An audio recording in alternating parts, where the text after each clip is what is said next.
I thanked my boss for the $2,000 bonus in my account. He shut his office door, sat down slowly, and said, "That bonus was $95,000. Someone's been skimming your payroll. For months." The fluorescent lights in Michael Brennan's office suddenly felt too bright, like I was under interrogation. I'd walked in here at 3:45 p.m. on a Friday afternoon, expecting a quick thank you and have a good weekend conversation. Instead, my boss, the regional director of operations for TechFlow Solutions, was looking at me with an expression I'd never seen before. Not anger, not disappointment, something worse. Pity mixed with barely controlled rage. His hand was still on the mouse, frozen over whatever he'd been looking at on his computer screen. The door click behind me sounded too loud, too final, like a cell door locking. I laughed. Actually laughed. Because what else do you do when someone tells you something so absurd your brain can't process it? What? No, the bonus was $2,000. I saw it in my account this morning. I came to thank you for it. My voice sounded strange to my own ears, too high, too defensive. Michael didn't smile. He turned his monitor toward me. The screen showed a payroll summary with my name at the top, employee ID 4729, hire date January 2019. The bonus line read, Performance Bonus, Q1 2024, $95,000. Approved by M. Brennan. Processed March 28, 2024. Net deposit after taxes, $61,340. My stomach dropped through the floor. I'd received $1,287. After taxes, that tracked with a $2,000 bonus, not a $95,000 one. The numbers on Michael's screen blurred and refocused. I reached out to steady myself against his desk. That's not possible. I only got $2,000. Check my bank account. I can show you right now. I was already pulling out my phone, fingers shaking as I opened my banking app. The deposit from TechFlow payroll, dated March 28th, showed exactly $1,287. I turned my phone toward Michael. He glanced at it, then back to his screen. "I know what you received," Michael said quietly. "That's the problem. You should have received $61,000. Someone intercepted the difference. Someone with access to our payroll system has been routing portions of your compensation to another account." He pulled up another window, this one showing a transaction log I couldn't fully understand. "I only discovered this 2 hours ago when I was reviewing our quarterly financials. Your bonus was approved at $95,000 because you single-handedly saved the Meridian contract. You know what that account is worth to us? $8 million annually. You deserved every penny of that bonus." He paused, his jaw tight. "But $93,000 never reached you. It went somewhere else." I'd been working as a senior solutions architect at TechFlow Solutions for 5 years, ever since I'd graduated with my master's in computer science from Georgia Tech. TechFlow was a mid-sized IT consulting firm based in Atlanta, about 400 employees, specializing in enterprise software implementation for manufacturing companies. The work was demanding but rewarding, and I'd built a reputation as the guy who could rescue failing projects. The Meridian manufacturing account had been a disaster when I inherited it last November. Their previous architect had quit mid-implementation, leaving behind spaghetti code and angry clients.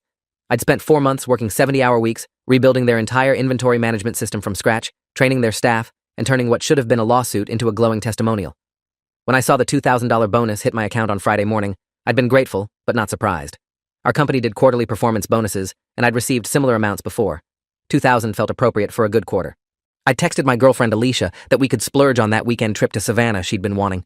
I'd stopped by Michael's office specifically to thank him, because that's what you do. You show gratitude. Now Michael was telling me I should have received nearly 50 times that amount, and my gratitude felt like evidence of how badly I'd been robbed. "Who has access to payroll?" I asked, my voice steadier now.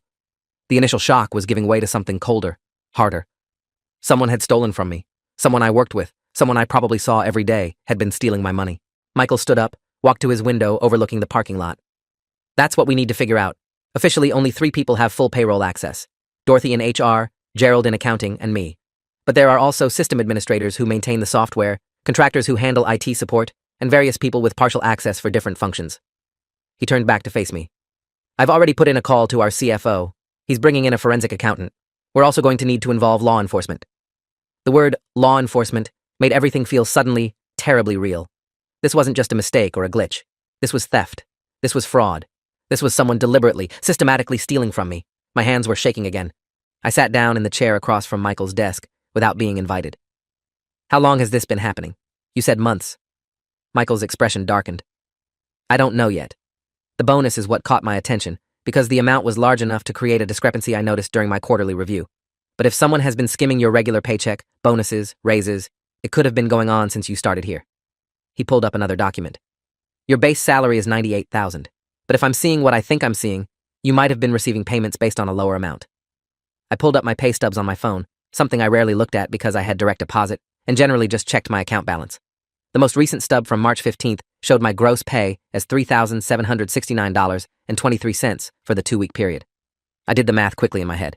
26 pay periods per year times $3,769 equals roughly $98,000 annually. That tracked with my salary. My regular paychecks look normal, I said, showing Michael the stub. He frowned, zoomed in on the numbers. Maybe they only hit the bonuses, or maybe the skimming is more sophisticated than I thought. He picked up his office phone, dialed an extension. Dorothy, it's Michael. I need you to pull every payment record for employee 4729 going back to his hire date. Every paycheck, every bonus, every reimbursement. Yes, immediately. No, I can't explain right now. Just do it. Dorothy Nguyen had been TechFlow's HR director for 8 years, longer than I'd been with the company. She was efficient, professional, and had always been pleasant in our limited interactions. The thought that she might be the one stealing from me made my skin crawl. But Michael had said 3 people had access: Dorothy, Gerald Foster from accounting, and Michael himself. I trusted Michael. He was the one who'd discovered the theft. That left Dorothy or Gerald. Or someone else entirely, someone with system access I didn't know about. The paranoia was already starting, that creeping suspicion that made everyone around me feel potentially guilty. Michael hung up the phone. She's pulling the records now. While we wait, I need to ask you something, and I need you to be completely honest with me. His tone made me nervous. Have you shared your employee login credentials with anyone? Given anyone access to your employee portal? I shook my head. No. Why would I? Michael shrugged. Identity theft, phishing scams, sometimes employees get tricked into giving up their passwords. If someone had your login, they could potentially have altered your direct deposit information without you knowing. That thought hadn't occurred to me, and it opened up terrifying new possibilities. What if this wasn't an inside job? What if my identity had been compromised more broadly? Over the next 3 hours, Michael's office became a war room. Dorothy arrived with printed payroll records, her expression confused and concerned. Gerald joined us 20 minutes later, summoned by Michael's increasingly terse phone calls. The CFO, Thomas Whitmore, drove in from his home in Buckhead, arriving at 6:30 p.m. with a laptop and a grim expression. We spread documents across Michael's conference table, comparing what the company had paid out versus what I'd actually received. The picture that emerged was worse than I'd imagined. The bonus theft was just the tip of the iceberg. Gerald, a meticulous man in his early 60s who'd been with TechFlow for 12 years, pulled up historical payment data and walked us through what he was seeing. Your salary was increased to $98,000 in January 2023, he said, pointing to an approval form with Michael's signature. But looking at your actual deposits, you've been receiving payments consistent with an $82,000 salary. He turned his laptop toward me. The numbers were there in black and white. Every paycheck, I'd been shorted roughly $600. 26 pay periods per year, that was $15,600 annually stolen from my regular salary alone. For 15 months, that totaled $19,500. Then there were the bonuses. I'd received 4 quarterly performance bonuses since my raise, each one showing as $2,000 in my account. But Gerald showed me the approved amounts. $12,000 for Q2 2023, $18,000 for Q3 2023, $8,500 for Q4 2023, and the recent $95,000 for Q1 2024. I should have received $133,500 in bonuses. I'd received $8,000. Someone had stolen $125,500 from my bonuses. Combined with the salary skimming, the total theft over 15 months was approximately $145,000. I felt sick. That was more than an entire year's salary. That was money I could have used for a down payment on a house, for paying off my student loans, for building an actual financial future instead of living paycheck to paycheck like I'd been doing. How is this even possible? I asked, my voice rough. Don't we have controls? Don't bonuses get verified?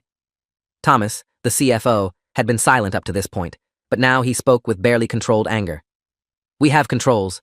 Bonuses over $10,000 require dual approval, mine and the department heads. I signed off on your $95,000 bonus personally. He pulled up an email dated March 22nd showing his electronic approval. The payment was processed correctly on our end. The issue is what happened after it entered the payroll system. He looked at Dorothy. You processed the actual payments, correct? Dorothy's face had gone pale. I initiate the payments based on the approved amounts in the system, but I don't manually enter bank account details for every employee. That's automated. The system pulls the direct deposit information from each employee's profile. She pulled up her own laptop, logged into the payroll software. Let me check something. Her fingers flew across the keyboard, navigating through screens. Then she stopped. Her eyes widened. Oh my God. She turned her laptop toward us. My employee profile was displayed, showing my personal information, salary details, and banking information. Except the banking information showed 2 accounts. My primary account, the one I'd set up when I started, and a second account labeled bonus/commission override, with a different routing number and account number. I never set up a second account, I said immediately. I don't even know what that is. Thomas leaned in, examining the screen. When was this added? Dorothy clicked through the change history. February 12th, 2023. Modified by user D.Nguyen. She looked up, her expression stricken. That's my user ID. But I didn't do this. I swear to God, I didn't add this account. The room went silent. Either Dorothy was lying, or someone had used her credentials to make the change. Michael stood up. We're done speculating. Thomas, call your forensic accountant contact. I want someone here first thing Monday morning. Dorothy, Gerald, I need both of you to document everything you've touched related to this employee's payroll for the past 2 years. Every approval, every payment, every system access. I want timestamps, IP addresses, everything. Gerald nodded and left quickly. Dorothy remained seated, tears forming in her eyes. Michael, I would never steal from an employee. You have to believe me. Michael's expression softened slightly. I'm not accusing you, Dorothy, but your credentials were used to make unauthorized changes. Either you did it, or someone else is using your access. Either way, we need to figure out what happened. After Dorothy left, Thomas pulled me aside. I'm going to need you to file a police report. This is theft over $100,000. That's a felony in Georgia. The company will cooperate fully with any investigation, but you're the victim here. You need to be the one to initiate the criminal complaint. I drove home in a daze. It was after 8 p.m., the sun already set. Atlanta traffic finally thinned out. My hands gripped the steering wheel so tight my knuckles were white. Someone had stolen $145,000 from me. Someone had systematically, deliberately diverted my money into their own account for over a year, and I'd never noticed. I'd been grateful for the scraps they left me, thanking my boss for a $2,000 bonus when I should have received $95,000. The humiliation burned almost as hot as the anger. How had I not noticed? How had I been so oblivious? The answer was uncomfortable. I'd trusted the system. I trusted that when my paycheck hit my account, it was the right amount. I trusted that the company I'd given 5 years of my life to was treating me fairly. I'd never thought to verify my pay stubs against my offer letter, to cross-check my bonuses against my performance reviews. I'd just assumed everything was correct, and someone had exploited that trust to rob me blind. When I got home to my apartment, a modest one-bedroom in Virginia Highland that I could barely afford, I pulled out my original offer letter from 2019. Starting salary, $72,000. I'd received raises in 2020, 2021, and 2023, documented in emails from Michael and HR. My current salary should have been $98,000, but I'd been receiving $82,000. The missing money, accumulated over 15 months, would have been enough to move out of this cramped apartment, maybe buy a small house, start building equity instead of paying rent. I called Alicia. She answered on the second ring, her voice bright. Hey, are you still at work? I was thinking we could grab dinner at that Thai place you like. I couldn't even respond for a moment. The words stuck in my throat. Babe, what's wrong? Her tone shifted immediately to concern. I told her everything. The bonus that should have been $95,000. The salary I'd been shorted for over a year. The stolen $145,000. She was silent for a long moment, then said something I wasn't expecting. I knew something was wrong. My heart skipped. What do you mean? Alicia took a breath. Last year, when you got that promotion and the raise, you said you'd finally be making 6 figures. But your lifestyle didn't change. You were still stressed about money, still worrying about student loans, still driving that 15-year-old Camry. I thought maybe the raise wasn't as much as you thought, or maybe you were saving aggressively, but it didn't make sense. You should have had more breathing room financially. She was right. After my raise to $98,000 in January 2023, I should have been comfortable. Not wealthy, but stable. Instead, I'd been scraping by, stressed about every unexpected expense, unable to save more than a few $100s per month. I'd thought I was bad at budgeting, bad with money. Turns out I'd been fine. Someone else had been taking my money before I ever saw it. I filed the police report on Saturday morning at the Atlanta Police Department's White-Collar Crimes Division. The detective who took my statement was Veronica Albright, 22 years on the force, specializing in financial crimes and fraud. She was in her late 40s, sharp-eyed, with the kind of intense focus that made me feel like she was cataloging every detail. I walked her through the timeline, showing her the payroll documents Thomas had emailed me, my bank statements, the screenshots of the fraudulent account added to my employee profile. Detective Albright took notes in a worn leather notebook, occasionally asking clarifying questions. So, this secondary account, she said, tapping her pen against the page. The one labeled bonus/commission override. Do you have any information about where it actually leads? Bank name, account holder? I shook my head. The company's CFO is working with a forensic accountant to trace it. They said they'd have more information by Monday. Albright nodded. Good. I'll coordinate with them. But I need you to understand something. This is going to take time. Financial fraud investigations, especially ones involving internal corporate systems, can take months to untangle. We need to build a case that proves not just that money was stolen, but who stole it and how. That requires documentation, expert testimony, digital forensics. Months. The word settled over me like a weight. I'd been robbed of $145,000, and justice would take months. In the meantime, what? I kept working at TechFlow, knowing someone there was a thief. I kept showing up to the office, making small talk with people who might have stolen from me. Albright must have seen something in my expression because she softened slightly. I know it's frustrating, but the good news is, whoever did this left a digital trail. Bank accounts, system access logs, timestamps. Financial crimes are actually easier to prosecute than a lot of other cases because money leaves tracks. We'll find them. The forensic accountant arrived at TechFlow's office Monday morning at 9 a.m. sharp. Her name was Patricia Liu, CPA, CFE, 20 years experience in fraud examination and forensic accounting. She set up in one of the conference rooms with 3 laptops, a printer, and what looked like a portable server. Thomas introduced me to her before her first meeting with the executive team. Ms. Liu is one of the best in the Southeast, he said. If there's evidence of fraud in our systems, she'll find it. Patricia shook my hand with a firm, professional grip. I'm sorry this happened to you. I've reviewed the preliminary documents. This was sophisticated. Whoever did this knew exactly how your payroll system works and exploited a weakness in your direct deposit override protocols. Over the next 3 days, Patricia essentially took over TechFlow's accounting department. She interviewed Dorothy, Gerald, and every other employee with any level of payroll system access.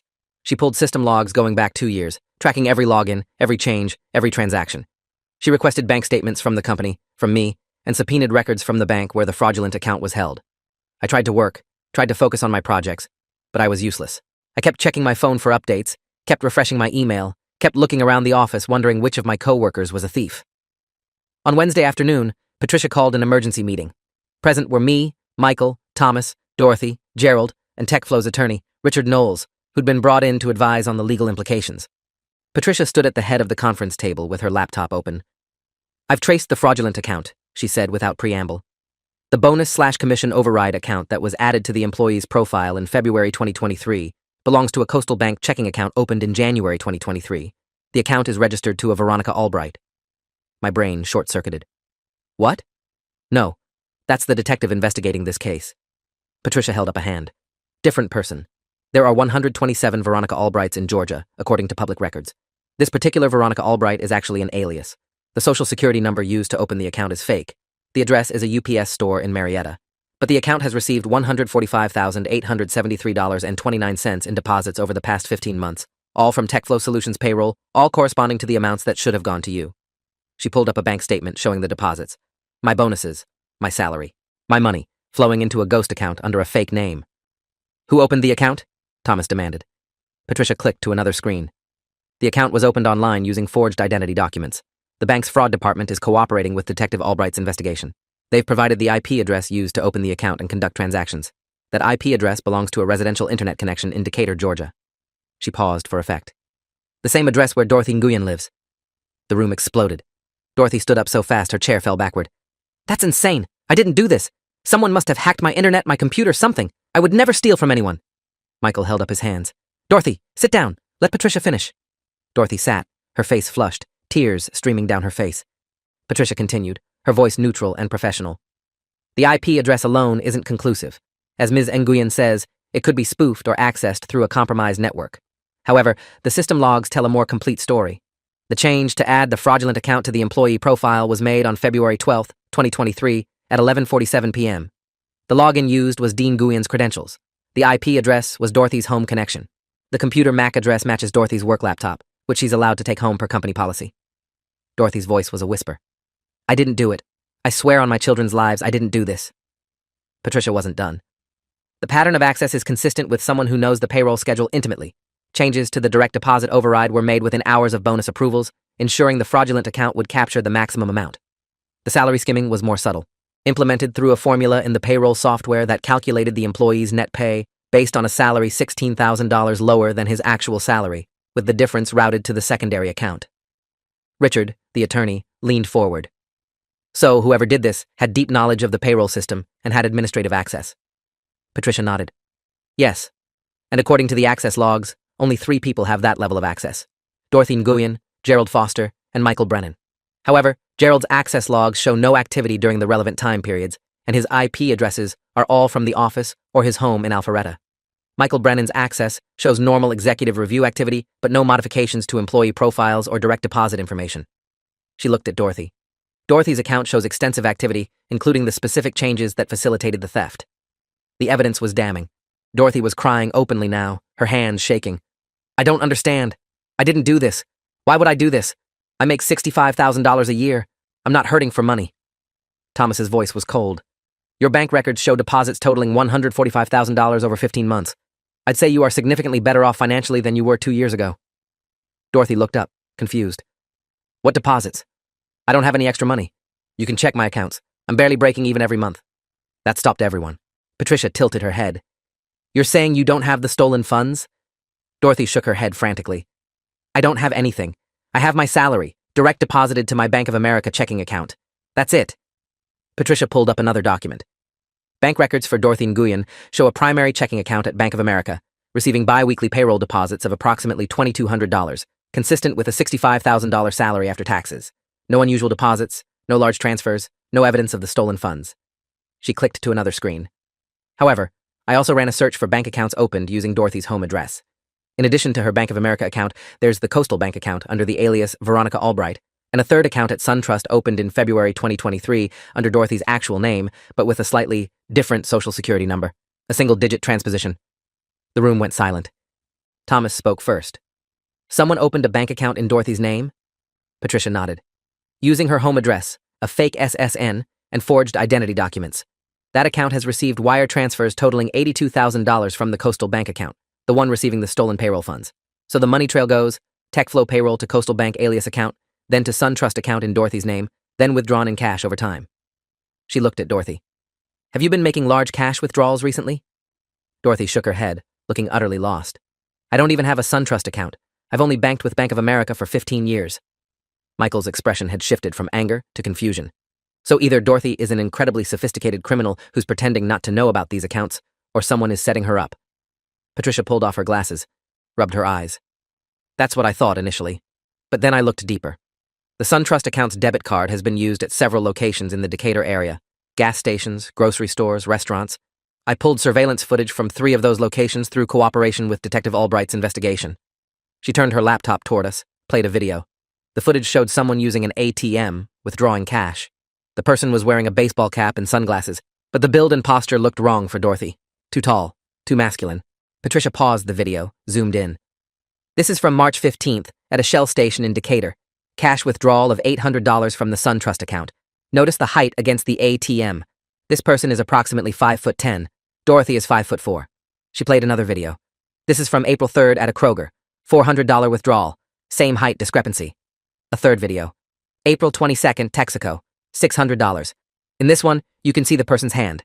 Male, based on hand size and shape. Wedding ring on the left hand. Dorothy's eyes widened. Is that Frank? Her voice was barely audible. Patricia didn't answer, just played a fourth video, this one from a restaurant parking lot. The person getting into a car, removing the baseball cap for just a moment. The face was partially obscured, but visible enough. Frank Nguyen, Dorothy's husband. Dorothy made a sound like she'd been punched. No, Frank wouldn't. He's my husband. We've been married for 19 years. He wouldn't steal from my company. He wouldn't frame me. Thomas's voice was hard. Where does Frank work? Dorothy's voice was mechanical, shock setting in. He's a software engineer, works for DataCore Solutions, makes $90,000 a year. Patricia pulled up another document. Frank Nguyen was laid off from DataCore in November 2022. According to unemployment records, he collected benefits through April 2023, then went off the rolls. No record of employment since. Dorothy's face went white. That's not possible. He goes to work every morning. He comes home every evening. He complains about his projects, his co-workers. He's been working. Michael closed his eyes. Dorothy, when did you tell Frank about your payroll system access? Dorothy looked at him, tears streaming down her face. He helped me set up my work laptop at home in 2020 during COVID. He's good with computers. He showed me how to use the VPN, how to access the system remotely. Patricia made a note. Did he have your login credentials? Dorothy nodded slowly. We share passwords. He knows all my logins. We've always done that. We're married. We trust each other. The picture was becoming clear, and it was ugly. Frank Nguyen, unemployed since November 2022, had used his wife's payroll access to set up a sophisticated theft scheme. He'd created a fake bank account under an alias, added it to my employee profile as a direct deposit override, and systematically stolen over $145,000 from my paychecks and bonuses. He'd then transferred the money to a second account in his wife's name with a fake SSN, withdrawn it as cash, and spent it while Dorothy worked, and had no idea her husband was committing felonies using her credentials. All the evidence pointed to Dorothy because Frank had deliberately designed it that way. If caught, she'd take the fall. His wife, the mother of his children, set up to go to prison for his crimes. Dorothy called Frank from the conference room, with Detective Albright listening in via speakerphone and Patricia recording. Dorothy's voice shook as she asked, "Frank, honey, where are you right now?" There was a pause. "At work. Why?" His voice sounded normal, casual. "What's the address of your office? I need to send you something." Another pause, longer this time. "Why are you asking me this?" Dorothy's voice hardened. "Because I'm sitting in a conference room with my boss, our CFO, a forensic accountant, and a detective who's about to issue a warrant for your arrest. They have bank records, surveillance footage, and system logs showing you've been stealing from my company using my credentials. So I'll ask you one more time. Where are you?" The silence on the other end stretched so long, I thought he'd hung up. Then Frank's voice came back, different now, cold. "I'm at home. I've been home all day. I haven't worked in 6 months, Dorothy. You know that." Dorothy's confusion was genuine. "What?" "No, you leave for work every morning." Frank laughed, bitter. "I leave the house every morning because I can't stand to sit here all day unemployed. I go to coffee shops, libraries, parks, anywhere but home. And while I'm out, I've been trying to figure out how to tell you that we're broke, that I lost my job, that we can't afford our mortgage on your salary alone." He paused. "So yeah, I took some money from your company, from someone who could afford it, someone making 6 figures who wouldn't even notice a few thousand missing." Detective Albright spoke for the first time. "Mr. Nguyen, this is Detective Veronica Albright with the Atlanta Police Department. I need you to understand that you've just confessed to theft over $100,000, wire fraud, and identity theft. These are federal crimes. I have officers on the way to your location now. I'm advising you not to resist arrest." Frank's voice cracked. "Dorothy, I'm sorry. I was trying to keep us afloat. I was going to pay it back when I found another job. I didn't think anyone would notice." Dorothy hung up the phone and put her head in her hands, sobbing. Frank Nguyen was arrested at his home in Decatur at 4:37 p.m. that Wednesday afternoon. The charges were extensive: felony theft, wire fraud, identity theft, computer fraud, and forgery. Because the theft exceeded $100,000 and crossed state lines through the banking system, the FBI became involved. Special Agent Kenneth Draper, White Collar Crime Division, took over the case from Detective Albright. The investigation expanded rapidly. Agents seized Frank's computer, finding detailed records of the theft, including spreadsheets tracking the stolen amounts, research into TechFlow's payroll system, and tutorials on creating fake identity documents. The most damning evidence was a folder on Frank's desktop labeled Retirement Fund, containing bank statements from the Coastal and SunTrust accounts, showing the full $145,000 theft and subsequent cash withdrawals. Frank had been methodical, documenting everything, perhaps planning to eventually claim it as legitimate income, or perhaps just unable to resist the accountant's impulse to track his own crime. He'd spent approximately $118,000 of the stolen money over 15 months. Cash withdrawals that funded his daily expenses while pretending to be employed, upgrades to their home that Dorothy had thought were financed through Frank's bonuses, and a boat he'd told Dorothy was a gift from his parents. The remaining $27,000 was still in the SunTrust account, which was immediately frozen by the FBI. The federal prosecutor, Assistant U.S. Attorney Michelle Carver, 23 years with the DOJ, specialized in white-collar crimes, explained the case to me in her office downtown. "Mr. Nguyen is looking at 20 to 30 years in federal prison if convicted on all counts. The theft alone is a decade. Add in the wire fraud, the identity theft, the use of interstate banking systems, and we can stack the charges significantly." She leaned back in her chair. "He's already trying to negotiate a plea deal. His attorney is arguing for reduced charges in exchange for full restitution and cooperation." I sat across from her, still processing everything. "What about Dorothy? She had no idea what he was doing?" Carver shook her head. "We've investigated thoroughly. Dorothy Nguyen is a victim here, same as you. Her husband used her credentials without her knowledge, committed crimes in her name, and set her up to take the fall if discovered. She's been cooperative with the investigation and won't face charges." She pulled out a document. "However, we do need your input on something. As the victim, you have the right to provide a statement regarding sentencing recommendations. You can advocate for leniency or push for maximum penalties. What happens to Frank Nguyen partially depends on what you want to see happen." What did I want? I'd lost $145,000, money I'd earned through long hours and hard work. Money that would have changed my life, given me financial security I'd never had. Frank Nguyen had stolen that from me, stolen my future, and he'd done it casually, methodically, without remorse until he was caught. He'd justified it by saying I could afford it and wouldn't notice, as if being robbed was okay as long as the victim didn't immediately realize it. But I also knew Frank had a family, Dorothy and 2 teenage kids who were about to watch their father go to prison. Kids who'd done nothing wrong except have a father who was a criminal. "I want full restitution," I said finally. "Every penny, plus interest and penalties. I want it documented in court that what he did was theft, not some justified redistribution. But beyond that, I'll leave sentencing to the judge. I'm not going to advocate for him being locked up forever, but I'm not going to ask for leniency either. He's an adult. He made choices. He can face the consequences." Carver nodded, made a note. That's fair. For what it's worth, between the frozen account and asset seizure, we'll recover about $35,000 immediately. The rest will come through wage garnishment and liquidation of Frank's assets. You won't get everything back overnight, but you will get it back eventually. The trial didn't happen. 6 weeks after Frank's arrest, his attorney negotiated a plea deal. Frank pled guilty to wire fraud and theft, with the other charges dropped in exchange for his cooperation and an agreement to full restitution. The sentencing hearing was scheduled for September. In the meantime, TechFlow conducted its own internal investigation, brought in outside consultants to audit their entire payroll system, and implemented new security protocols. Dorothy was placed on paid administrative leave during the investigation, then eventually returned to work with the understanding that she was a victim, not a perpetrator. She filed for divorce from Frank within a month of his arrest. Michael called me into his office on a Friday afternoon in July, 3 months after he'd first shown me that payroll document revealing the theft. "I wanted to give you an update on restitution," he said, pulling up a spreadsheet. "The FBI recovered $27,000 from the frozen account. Frank's attorney has agreed to liquidate assets, including the boat and some other property, which should net another $40,000. That leaves $78,000 still owed." He paused. "TechFlow's insurance is covering $60,000 of that as a liability claim, since the theft occurred through our systems. Frank will be responsible for the remaining $18,000 through wage garnishment from whatever job he gets after prison." I did the math. I'd get back $127,000 of the $145,000 stolen. Not perfect, but better than I'd hoped. Michael continued. "There's one more thing. The company is issuing you a formal apology and a settlement payment of $30,000 for the distress this caused and our failure to detect the theft sooner. We're also fast-tracking your promotion to principal architect, which comes with a salary increase to $115,000. He slid a document across the desk. "I need you to sign this agreement acknowledging the settlement and agreeing not to pursue additional legal action against TechFlow." I read through the agreement carefully, a habit I'd developed after learning the hard way that documents don't always mean what you think they mean. The settlement was fair. TechFlow hadn't committed the theft, but they'd failed to prevent it, and they were taking responsibility. I signed. Michael shook my hand. "I'm sorry this happened. You deserved better from us, from the system, from everything. But I'm glad we caught it. I'm glad we're making it right." I nodded.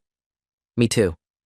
The sentencing hearing happened on a Thursday morning in September at the federal courthouse downtown. I sat in the gallery with Alicia, watching as Frank Nguyen stood before Judge Leonard Harper, a federal judge with 32 years on the bench. Frank looked smaller than I remembered from his arrest photos, diminished by an orange jumpsuit and handcuffs. His attorney read a prepared statement expressing remorse, explaining Frank's financial desperation after his job loss, asking for leniency. Then the prosecutor presented the facts. $145,000 stolen over 15 months, sophisticated scheme, attempt to frame his wife, lack of real remorse until caught. Judge Harper listened to everything, reviewed the sentencing report, then addressed Frank directly. "Mr. Nguyen, you didn't steal to feed your family. You stole to maintain a lifestyle you could no longer afford. You used your wife's credentials to commit crimes, set her up to take the fall, and showed no remorse until law enforcement was closing in. You stole from a hardworking employee who trusted his employer, and you did it systematically over more than a year." He paused. "I'm sentencing you to 8 years in federal prison, followed by 3 years supervised release. You'll also pay full restitution of $145,000 plus interest and penalties. You're fortunate the government agreed to drop the identity theft charges, which would have added years to your sentence." 8 years. Frank would be 56 when he got out, his kids grown, his marriage destroyed, his career gone. I felt no satisfaction in watching him led away by federal marshals, just a hollow sense that justice had been done, but nothing had really been fixed. The money would come back eventually, but the 15 months of financial stress I'd endured, the opportunities I'd missed, the trust I'd lost in systems and people, none of that could be restored through restitution and prison time. Outside the courthouse, Alicia took my hand. "How do you feel?" I thought about that. Relieved, angry, tired, all of it. She squeezed my hand. "You did the right thing. You reported it, you cooperated with the investigation, you didn't let him get away with it." I nodded. I keep thinking about what would have happened if Michael hadn't noticed the bonus discrepancy. How much more could Frank have stolen? How long before I noticed? Alicia leaned her head against my shoulder. "But he did notice, and you did find out. And now it's over." 3 months later, I bought a house. Not a mansion, just a modest 3-bedroom in Brookhaven with a small yard and a mortgage I could actually afford with my new salary. The down payment came from the insurance recovery and TechFlow's settlement. I moved in on a Saturday with help from friends, including some co-workers who'd stood by me through the investigation. Michael came by with a bottle of bourbon and a housewarming gift, a framed print that said, "Trust but verify" in elaborate calligraphy. I hung it in my home office, a reminder of the most expensive lesson I'd ever learned. I still work at TechFlow. Still do the same job, now with a better title and better pay. Dorothy eventually left the company, unable to handle the stigma of being associated with the theft, even though she was a victim. We had coffee once, a few months after Frank's sentencing, and she apologized for what her husband had done. I told her she had nothing to apologize for. She'd been betrayed worse than I had, by someone who was supposed to protect her. Last I heard, she'd moved to North Carolina to be closer to her sister, started over somewhere nobody knew her story. I check my pay stubs now, every single one. I verify the amounts against my salary, cross-reference my bonuses against approval emails, monitor my bank accounts obsessively. Alicia says I've become paranoid about money. Maybe I have. But I've also become someone who doesn't just trust that systems work correctly or that people are honest. Trust, but verify. Ronald Reagan said it about Soviet nuclear disarmament, but it applies just as well to payroll, to banking, to everything where your security depends on someone else doing their job correctly. The final restitution payment came through last month, $18,000 from Frank's wage garnishment, transferred from whatever job he found after being released on parole. It's been 5 years since he stole from me. 5 years of waiting, of watching the slow machinery of justice grind toward restitution. The total I've recovered, including insurance and TechFlow's settlement, is $175,000, which is more than the original $145,000 stolen, once you factor in interest and penalties. I put it into index funds and a retirement account, building the future Frank tried to steal from me. Sometimes I wonder what Frank's thinking now, living in a halfway house in suburban Atlanta, working some low-level tech support job, sending $1,800 a month to me as restitution. Does he regret it? Does he understand what he took wasn't just money, but trust, security, peace of mind? Probably not. People like Frank, they rationalize. They convince themselves they deserved it, they needed it, they were justified. They never really accept that they're thieves until the cell door locks behind them, and even then, they blame circumstances instead of choices. I'm not the same person I was 5 years ago. That person would have seen a $2,000 bonus and been grateful, would have thanked his boss and never questioned whether it was correct. The person I am now would have verified it immediately, would have pulled up the approval documentation, would have demanded an explanation for any discrepancy. Some people might say I've become cynical. I prefer to think I've become aware. Aware that systems fail, that people lie, that trust without verification is just naivete waiting to be exploited. But I also learned something else. I learned that when you do get robbed, when someone does betray your trust, there are people and systems in place to make it right. It takes time. It takes patience. It takes mountains of documentation and cooperation with investigators and prosecutors and attorneys. But justice, slow and imperfect as it is, does eventually show up. Frank Nguyen stole $145,000 from me, but he lost 8 years of his life, his marriage, his career, and his freedom. I got my money back plus interest. He'll be paying for his crime for the rest of his life. The person who really lost was Dorothy. She did nothing wrong except trust her husband and share her passwords, and she lost her marriage, her career, her peace of mind. I ran into her about a year ago at a Starbucks in Midtown. She was visiting Atlanta for her son's college graduation. We talked for 20 minutes, awkward, but genuine. She asked if I'd fully recovered financially. I said yes. She told me Frank had written her from prison, asking for forgiveness. She'd never responded. Some betrayals, she said, are too fundamental to forgive. I understood that. If you made it this far, hit like, you've earned it.